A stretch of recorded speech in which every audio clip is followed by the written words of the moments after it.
मैं रूम में अपने किसी काम में व्यस्त था। तभी किचन से अपनी माँ और बीवी की आवाज़ सुनी।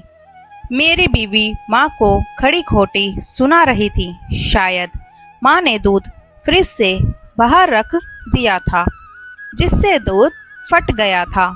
माँ बस यही कह रही थी कि उसने गलती से दूध बाहर छोड़ दिया, और मेरी बीवी उन्हें डांटे लगा रही थी क्योंकि उसे मेरे लिए चाय बनाना था।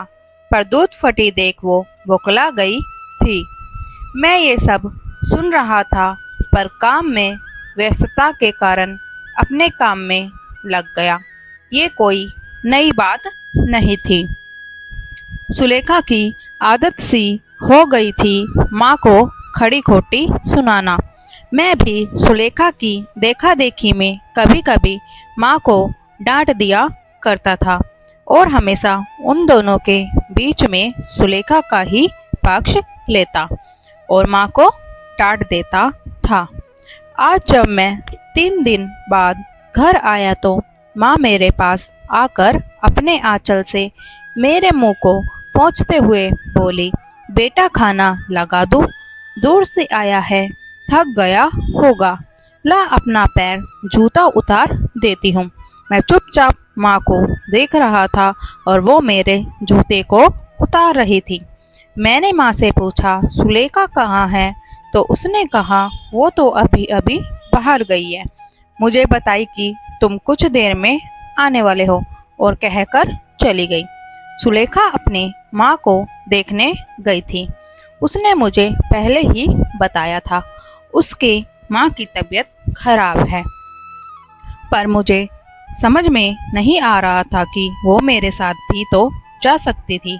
मैं 3 दिन के बाद आया हूँ, पर वो मुझसे मिलने को भी नहीं रुकी। यही सब मेरे दिमाग में चल रहा था। तब तक माँ ने खाना लगा दिया था।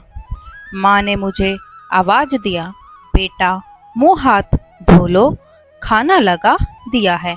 मैं खाना खा के बिस्तर पर लेट गया, पर नींद नहीं आ रही थी। मन में बस एक ही बात चल रही थी कि सुलेखा अपने माँ को देखने के जल्दी में मुझसे बिना मिले चली गई, और मैं उसके चलते अपने माँ को हमेशा डांटता रहता हूँ। लेकिन माँ उस बात को लेकर कभी भी मुझसे या सुलेखा से कोई नाराजगी नहीं जताती थी। वो बस सुनती और भूल जाती। लेकिन ये बात मेरे घर में घर कर गई। सारे रात मैं बस माँ के बारे में सोचता रहा। आखिर क्यों वो अपनी बेइज्जती बर्दाश्त करती है? आखिर क्या है वो चीज़ जिसके चलते माँ मुझसे इतना प्यार करती है? क्यों हमेशा मेरी चिंता करती है? क्यों वो सुलेखा की बातों का जवाब नहीं देती? क्यों क्यों और न जाने कितने ही क्यों मेरे मन को झकझोर रही थी। मैं सुबह माँ को सबसे पहले यही पूछा, आखिर कौन सी बात है जिसके चलते तुम इतना सब सहती हो और उफ तक नहीं करती? मैं माँ की बातों को सुनकर दंग रह गया। आज मुझे पता चल गया उस क्यों का कारण क्या है। माँ ने बहुत ही सहज भाव से कहा था, पर उनकी वो बातें मुझे आज सच से रूबरू करवा गया। उन्होंने कहा, बेटा अब मेरे जिंदगी तो कट गया, बस तुम्हारी चिंता हमेशा सताती रहती है।